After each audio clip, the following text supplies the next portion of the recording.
Hi, welcome back to Dice Goblin. Today we're going to be talking about the new update of Daggerheart 1.4. We're just going to jump in quick just to have a look at all the changes that they have done. So let's start off with the advantage that they put it back to normal. I feel like that's a little bit of a, lack of a better term, downgrade, unfortunately. I really loved the way they did it in the last edition. And it made it so that it gave players the opportunity to potentially crit fish, which was a lot of fun. I get that advantage shouldn't be able to give you that, but it was a lot of fun when the players got it, and it was like exhilarating when that bad roll suddenly turned into a crit. And when players help each other out, it kind of matters instead of just worrying about a little bit of a modifier that they get here and there. I get that it's probably a lot more balancing having a d6, but yeah, I guess we'll see. The way that I'll probably run it is with my stacking advantage is players can just roll and the highest one gets to be applied. But it kind of takes away from the narrative, because if you didn't roll as much as somebody else rolled higher, is it that they've helped more than you did? I don't know. The way that I was treating advantage before, it was a narrative like endeavor, and when somebody helped each other out, it was like they went out of the way. And if they rolled lower, it's just that the other person's competency like did the job, but then they couldn't get there fast enough or something along those lines.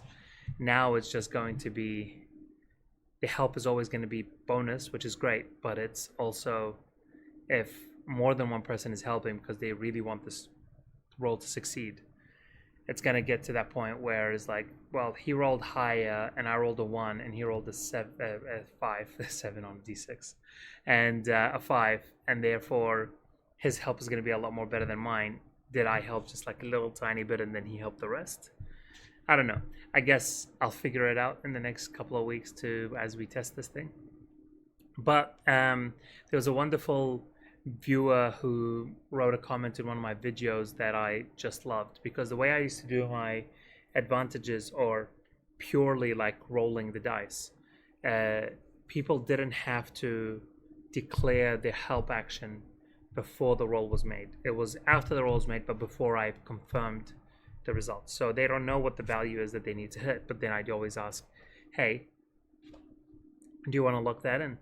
And if the answer was yes, then great. They lock it in, and boom, we get to move on to declaring whether the roll hit or not.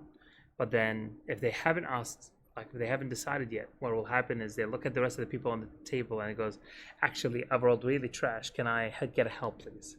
And one person goes, yeah, I'm going to spend my hope and I'm going to help you out. And that's how the mechanic kind of keeps moving around. But then that person on one of the comments mentioned, which hopefully I'll pop up their comment somewhere here on the video. What happened was they ended up saying, what if they spend the hope like they do normally in the Daggerheart system before the roll is made, but then if they got the results after, they can spend stress. So then like last second help, because they're stressing themselves out, to try to help the person by spending a stress of that equal value. So then I thought about that concept, and I thought it was so much fun, because then you can spend 1 stress to help somebody, or you can spend 2 stress to help yourself. But I felt like it was just too punishing to spend 2 stress to help yourself. So instead, I made it that you still spend the hope to help, because that's still the help mechanic, but you spend a stress on top. So you're spending a stress and a hope to hope to try to push yourself to that next level. So if you're really like feeling a little bit like you don't want to spend your resources or whatever, you can just save your stress, and then after the roll is made, you'll be like, actually, I really need to succeed this. Spend the stress and the 2 hope to help yourself out, or stress and hope to help a friend out.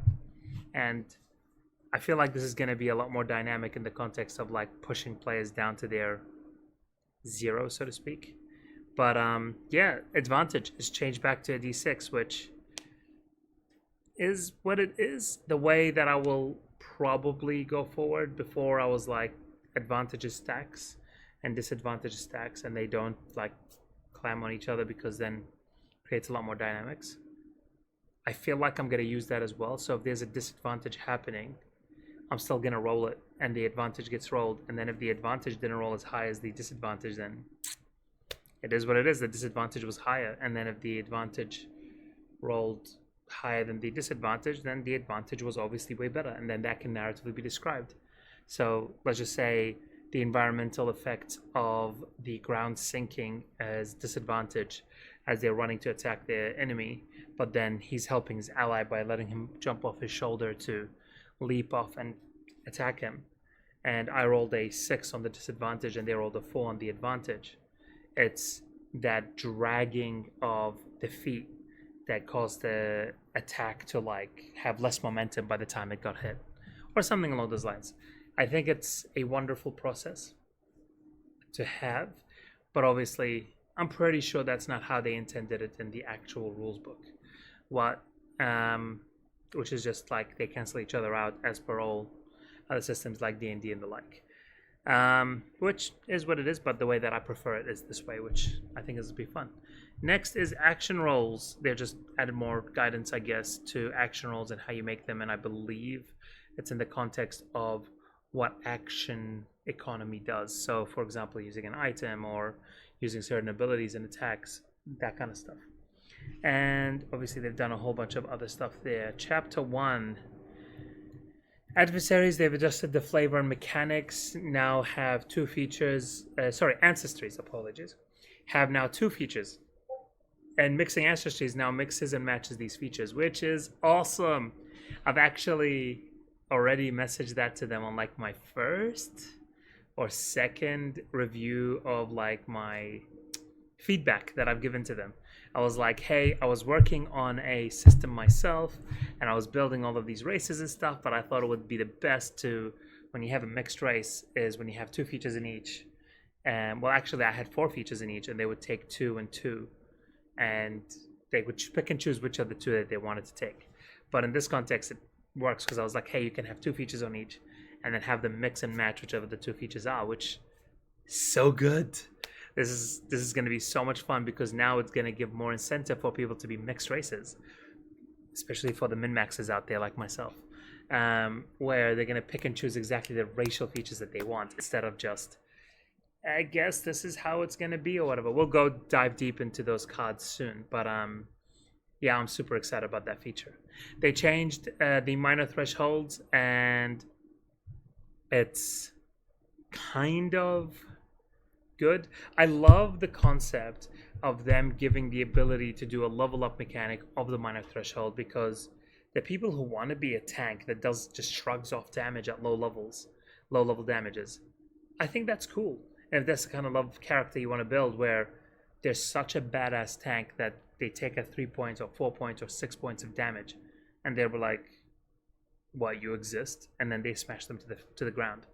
That is such a wonderful thing to do, but it does take away from doing other things. And I noticed that they've also changed the way proficiencies work. I haven't had a deep dive into exactly how that's going to work, but from my first cursory glance, it looks like everybody will get proficiency now, just like D&D, which is a thing, I guess. I didn't hate the fact that you get to choose proficiency, but I guess that's one less option that you get to now choose other upgrades when you level up your character now. But we'll see how it is. But yeah, it's good. Buds, they changed the rally feature to make sure that they say you don't keep your rally dice after the fact. So I love that the new changes that they did from 1.3 is that everybody gets a D6 or a D8 or a D10 depending on which subclass you go. And with that dice, you get to roll it on any attack roll, ability check, reaction roll, or recover stress, which is so cool. And even damage, I believe. Which is a fun thing to do. But I think they didn't mention the fact that you get to keep your rally dice between sessions, because it's a 1 per session feature. So they're like, well, I got my rally dice from last session. They just made it so that if you have any, it just goes away, which is fair. I thought that was intended. so I never really had any problems myself with my players as well. But sometimes you have to like be rules royally about certain things to make it work. Druids, I guidance for beast form, modified beast form features, and sheets. I reckon that'll be fun. I'm excited to see how that is, but I'm not going to delve deep into it because these are player mechanics, and it'll be good for players to kind of see what it is, but to kind of do it in a video format, it's going to be a little bit much, or the video is going to be way too long. Anyway, next, Guardian. They've just changed the damage thresholds apparently, as well as oh yeah, the unstoppable feature. Now it's ticks up instead of ticks down. So before it used to be a D4 that ticks down. Now it's a D4 that starts at a 1 and ticks up all the way to the top, which I like because the more unstoppable you are, the more damage you start doing, which is a lot of fun. But they put a caveat in there that as soon as you deal damage, actual health damage to an enemy, that's when it ticks up. So if you dealt damage and the enemy has, maybe the minor thresholds have increased. Actually, I haven't had a chance to look at that yet. But if you deal damage to an enemy and they just shrug it off, you don't lose your unstoppable feature, which is cool. But if they lost HP, you do. So that's a wonderful, wonderful thing that they've added. Next is Ranger. They've modified the companion sheet, which I truly hope they did because it's kind of confusing to look at before. So I hope it's better this time. Rogues, they rebalanced evasion. I keep seeing rebalanced evasion, and I'm wondering what they did, whether they increased it or decreased it. Seraph increases minor threshold, and Warriors modified the attack of opportunities and increased minor threshold. The attack of opportunity, now you can do 2 options if you crit, which is really cool, but it's also tied to agility, which kind of forces players to be agility warriors, or at the very least it's like your secondary main stat. It's not that I hate it. It was beautiful before where it wasn't tied to a particular ability. I don't know if, actually, now that I say it out loud, I'm not sure if it was tied to agility or not before. I think it was just an attack roll. But like, it would be better if it's just tied to attack roll, because I built a warrior that was like an entire knowledge warrior, and I was using like a staff or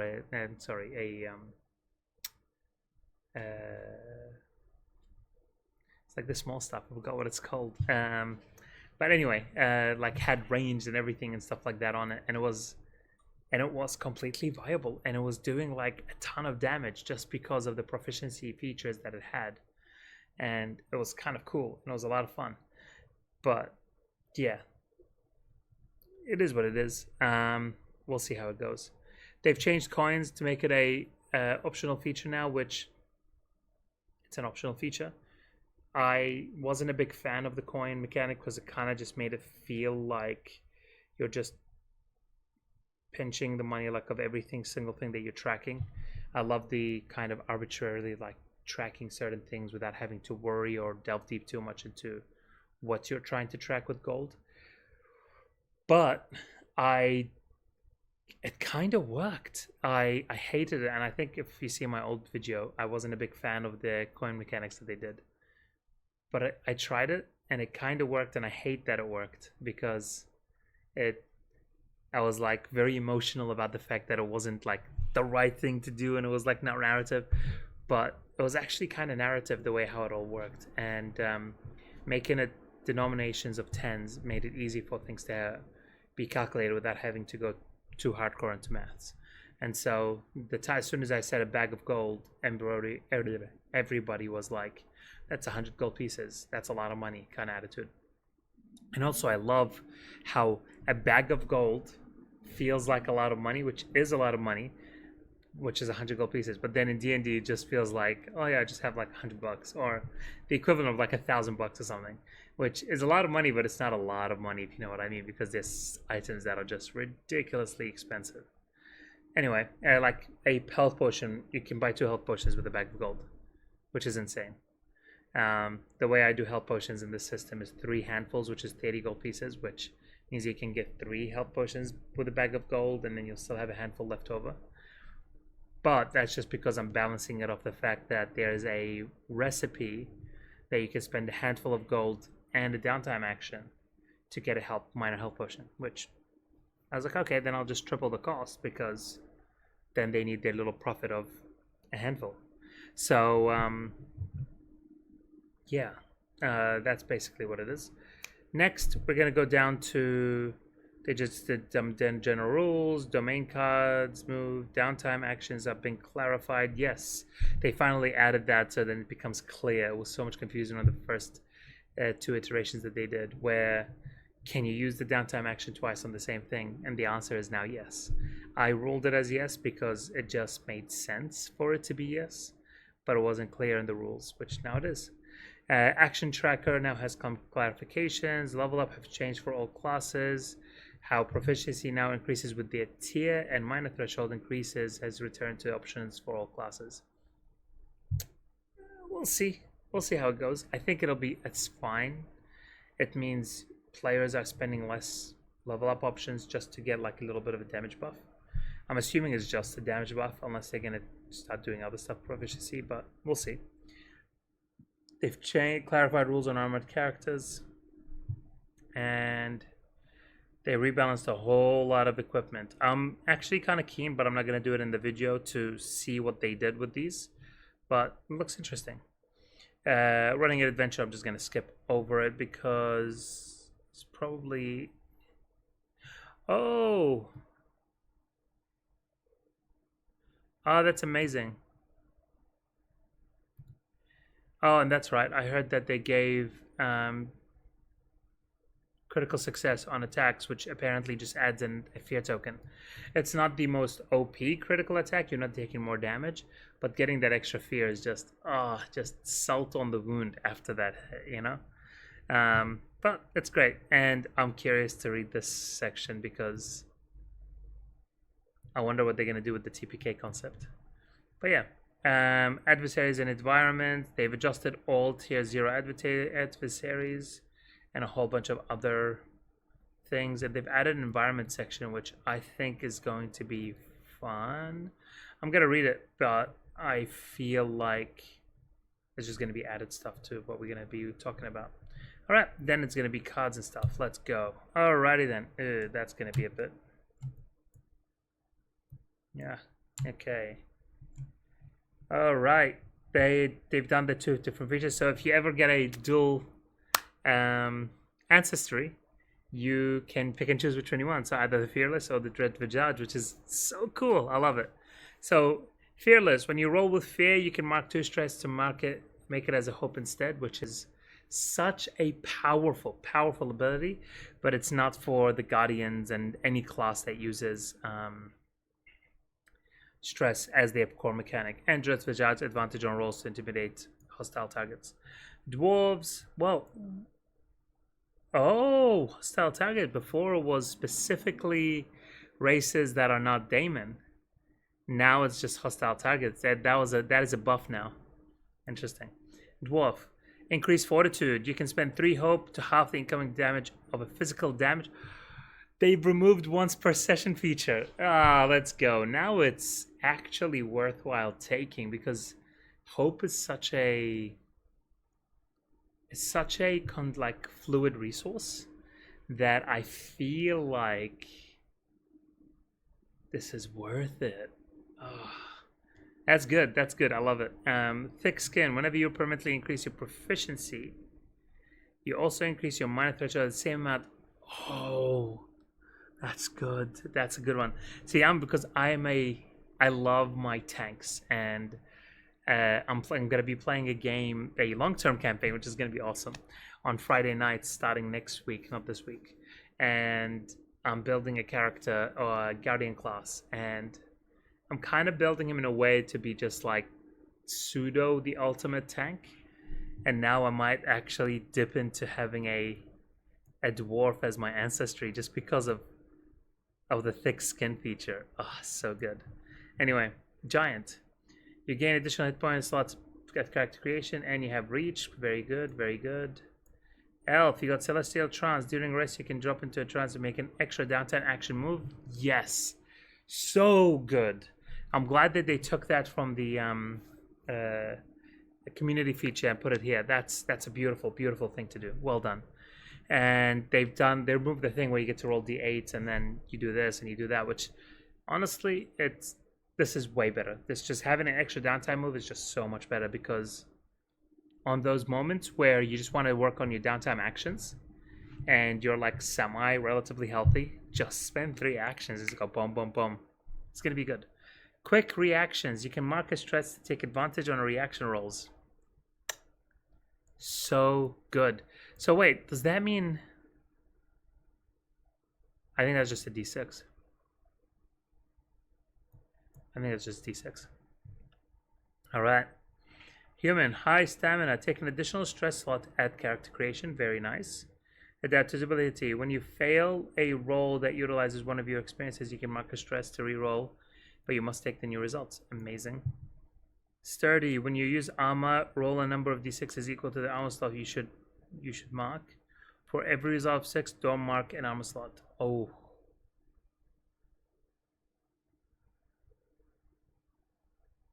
They've added that back.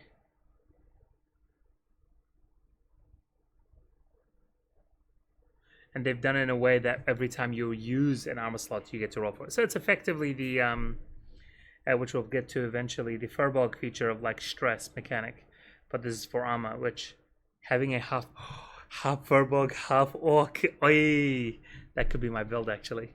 That's not a bad combo. But anyway, like full stress and like stress and armor that get recovered, just mwah. Anyway, Tusk. After making a successful melee attack, you can mark a stress to also gore the target with your tusk, adding a d6 to the damage roll. It's not bad. I don't know. I feel like adding a d6 to damage just isn't as oomph as you would think, because especially at higher level character enemies, their damage threshold is so much higher that it's almost disheartening to do otherwise. But anyway, it is what it is. Useful spirit. At the beginning of each session, you give everyone in your party a hope, which is yay. Well done. Little lucky. When you roll 1 on your hope dice, you can re-roll it and take the new result. Beautiful halfling feature. Elemental breath, which is using your proficiency of a d8 magic damage, which is great. And oh, was it very close before? I thought it was close before. I don't know if they nerfed it or not, but I do remember that it was pretty big before. But anyway, very close range. And your natural scales act as a protection against increasing your armor by 1. It's fine, I guess. I guess there's certain features that are better than others. Personally, I feel like it's clearly better than others. It just makes me feel like I want to tie into one thing or the other. It can work depending on how you want to do it, but if this scales with your proficiency, this becomes way better. So, because then when you build high level characters, it makes sense for you to potentially dip into this, because you immediately get a +4. Or even if you add some more, or there was an option of adding more, then you get even more, which is great. Feline instinct. When you make an agility roll, you can mark a stress to reroll your hope dice. You must take the new results. Yep, that is just arguably better in every way than what they had before, which is getting a +1 to your rolls. It's great. Good job. And retracting claws. Yes, they got the retracting claws. You make an agility roll to scratch a target in melee range. They become vulnerable. Ooh. That's... Wait, does it deal damage? I wonder. But that's cool. Fairy, you get wings. You mark a stress before the adversary's attack roll to increase your evasion by 2 against the attack while flying. You can fly while flying. Okay, so they can just basically fly for free. But while flying, mark a stress. That's interesting. I think they might require like a little bit more like thing about how are you not flying, because then you'll just be flying all the time, I guess. Luckbender. Once per session, you or an ally in close range makes an action roll. You can spend 3 hope to re-roll the duality dice. You must take the new results. Gallipa. Shell protection. You provide a natural shield. Add your proficiency to your armor score. See that? is just way better than that. And I feel like this is a bad thing what they did here, because this already exists. So why would I ever want to dip into this other than getting a elemental breath? Like, I might be a half Gallipa, half Draconia, just so I can get this feature with the dragon breath, and I'm just be like, I'm a dragon turtle. And honestly, that sounds pretty cool. Slow and steady. During combat, you make an attack roll with advantage by placing an additional token on the action tracker. That is really, really cool. I love this ability. I actually love this ability so much. The consequences are real, but you're effectively performing the same action as a fear every time you do an attack roll for that advantage.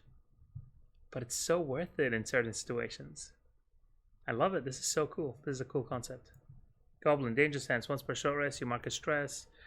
Reroll an attack against you or an ally within or an ally. So this affects allies now as well. Perfect. And sure-footed, you ignore disadvantage on ability agility rolls. Nice, very nice. It's kind of meh. I get it, but it's kind of meh. The amount of times that you have disadvantage on agility rolls, I guess it can happen. It's just kind of meh. Anyway. Fungrel Network, you can make an instinct roll of 12 to speak to others of your ancestry across any distance using a mycelium array. They've did that in the very first 1.2 version, and it just means that you just have the sending spell for free, or like just effectively a telephone call to make with anybody else. It's cool, but it's not as cool unless they're really tied into the story and the plot, and it requires a lot of roleplay for this actually to be useful. This is not a mechanical thing that anybody can just pick, and it means to be like integral to the story. And it's cool, but meh. If it was a roleplay heavy campaign that required a lot of communication back and forth with your people, amazing. It's such a powerful ability. It's almost like a must take. But 99% of the games, this is probably not going to be used, which sad face, I guess. Death connection. While touching a corpse that died recently, Marcus tries to extract related to a specific emotion or sensation. Wait, they changed the thing where you get to siphon their HP. Because that was just brutal, by the way. That was just a really screwed up process. But while touching a corpse that have died recently, you can mark a strike to extract one memory related to a specific emotion or sensation. And that doesn't matter, it's just any corpse. This can be done all the time. I love it. This oozes a lot of like investigative characters can just have a field day with this ability. This is such a cool concept. I love this. This is cool. Furbog, come on, what have they done with my boy over here? That's the one that I'm using for my Friday game. Natural calm, whenever you mark a stress, roll a d6. On a 6, you don't mark it. Beautiful. They still have it. I'm so glad. Charge, when you succeed on an agility roll to move from far to or very far range into melee with one or more target, mark a stress to deal 1d12 physical damage to all targets. Okay, so I'm definitely going to be halving this. So I'm half Furbog, half Goblin, half Orc. Yeah, I'm just going to do that. That's just going to be rude. My GM is going to hate me, and this is going to be wonderful. It's cool, I guess. It's kind of meh. It's not my cup of tea. I get it that they can just deal additional damage to all targets in melee range, which honestly, it's not a bad ability. Like, it's like an area of effect attack. It's still kind of meh. I don't know. I personally just feel like, I guess they're adding to the bull rush kind of feel, which is fine. It is what it is. All right, let's see what they did with the community. Add a nomadic pack to your inventory once per session. You can spend a hope to reach into the pack and pull an Oh, they've changed it back. They've changed it back to the Wonder Bond. Wonderful. Ridgebone, you have advantage on rolls to traverse the dangerous cliffs and ledges, navigate harsh environments, and use your survival knowledge. Additionally, armor slots at character creation. Okay, so I think they changed that back as well. Now on the tide, you can sense the ebb and flow of the tide. Whenever you roll fear, you put a token on this card, and you can hold a number of tokens equal to your level. They nerfed it to your level now. Before you make an action roll, you can spend one or more of these tokens to add them as a +1 modifier to your roll. Clear on these tokens. Okay, they just nerfed it. Oh yeah, they nerfed this as well, but they've kind of made it better the more you level up. So the next level up tier, you get a +2 to your damage threshold, and then a +3 to your damage threshold. So overall, to the character build, it's way better. But at character creation, it's kind of like meh. But this ability is so powerful. Marking stress slot instead of armor slot is just a no-brainer. That's what I picked for my character. Winged Sentinel.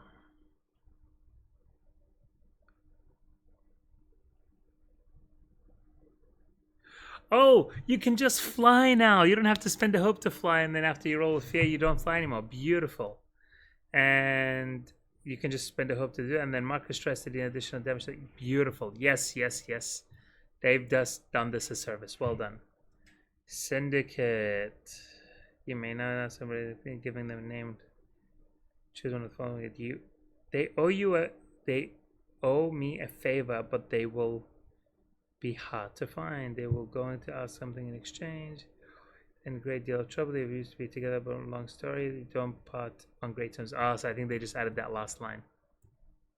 And yeah, that's the second tier, which we talked about. And origin. You can enhance the magical practices of others with your essence. When you help an ally on a spellcast roll, the advantage die on the roll is a d8 instead of a d6. Help them make their spellcast roll. Once per long rest. The values of the duels. Ooh. Oh, you can even turn into a hope now immediately as well. Sheesh. That's actually a pretty decent buff. I don't remember what the last primal origin was, but that's a pretty decent one. Oh yeah, I've read that. In addition, when you help an ally, you can narrate the moment as if you were to take their heroism and memoir. Their advantage dies now a d10, which is pretty fun. And yeah, so this one is the same thing as before, but they got a +3 to their damage threshold, which is very strong. Like, I think, if I'm not mistaken, I think they had a +2 on every increase. But then now it's just a +1, a +2, a +3, which I think is just the same. But they made it so that it's only on late game that it actually starts kicking in to be like the powerhouse that it was. You wing set the foundation feature extra d12 instead of d8. Oh, that's cool. Okay, and ooh, what did they do to counterspell? Interrupt magical effect. By the way, this specific wording is really throws me off because I was like, in normal D&D, you have to like counter a spell that is going to be in cast. It's not a magical effect. Now it's like magical effect, which is very nice. It takes place to make a reaction roll using your spellcasting trait. So that's a reaction roll, I think. On a success, spell or effect is immediately stopped and any consequences are avoided, but this card is placed into your vault. Oh, that's a massive nerf. Oh wait, to your vault, it's not to your thing. I think you just have to spend that stress to bring it back. That's not a bad way to use it. I like it. That's not a bad way to use it. It just means you have to spend the stress to get it back. And Riftwalker, honestly, it's just too high of a level for me to care about right now. I see it coming. When you make an attack roll beyond melee range, make a stress to roll a d4 and increase your evasion. Beyond melee range. Interesting. To mark a hit point, spend 2 hope, temporarily increase your evasion by the number of hit points dealt. The bonus lasts until after the next attack that targets you. I see, so they made it so that it's clear the next attack. Okay. Well, they're just too high level for me to care about right now. It's also pretty high level. Oh, what did they do here? View space with the channel word at the beginning of the session. Place a number of tokens on the card equal to your present score. Oh, I think they did that before anyway. When you recite these words, token option below, grant your ally, blah blah blah. Clear all tokens. Okay, so that's, I think that's all they specified, that at the end of the session you clear all tokens. Otherwise, the exact same features. It's such a beautiful ability. I love it. Enrapture, temporary attention, narrowing their view, and drawing the sounds out. Once per short rest, you may also mark a stress to deal stress to the target, which is one stress, I think. Troublemaker. Take the highest value the hero dealt. Oh, that's just rude. I love it. That's just, this feels the same, but I think they tied it to proficiency. Word of Discord. That's just too high level again. We move on. Fishes Entangle. That gets used a lot in my games. On a success, the advise each other thing. Restrain them and deal thing. Suspend a hope, temporary restrain any enemy very close range. Ooh, that's fun. I don't know if that was part of the original attack, but get the tracker. I'm probably gonna just skip the rest. Once per short rest, you can attempt an action roll, but before the consequences take place, you may offer assistance or word of support. When you do, they may reroll their dice. You must accept any results. Okay. That's it. And oh yeah, I wanted to have a quick talk about what they've done here with the GM guide. That is beautiful. Like, okay, the rest is just player stuff. This, I wished I had it when we first started, like a month or 6 weeks ago or so. Like, I think it was almost 2 months ago that a game got released. But this is so good. And then this is really helpful. This is a great indicator. And this would have helped me, save me the time to read the rules. All the core mechanics are here for me to kind of dive into, instead of me reading like through the 300 plus pages that they had, which honestly you should read the rules, I guess, but I'm a person who just likes to get into things. I wish I had that paper in front of me, and that would have made my life a lot easier. Action tracker tells you how to use it. Activating adversaries, they move within close range and make a weapon attack, move within close range and use an adversary action, and the temporary condition or effect, sprint somewhere else on the battlefield. Even though that was like clear in the descriptions that they had, just having them there in that sheet is just so good. And GM's move. When a player rolls with fear, you can do a GM move, or a player rolls with failure, they can do a GM move. That is the consequences that they used to have. I think they buffed that because for a while, I think it was you couldn't give consequences and either take fear or consequence, but I think now they made it into GM moves, which giving you stuff, which is great. We're going to be reading them soon. A PC does something that would have consequences, you know, or the PC gives you a golden opportunity, or the players look at you for what happens next, and it's just basically the green light of, haha, things are going to happen.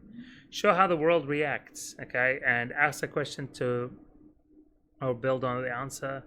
Make an NPC act in accordance with their motive.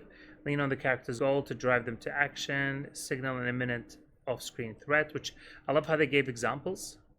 Reveal an unwelcoming truth or unexpected danger. Offer the PC what they want in exchange for stress. Make a move that the characters don't see.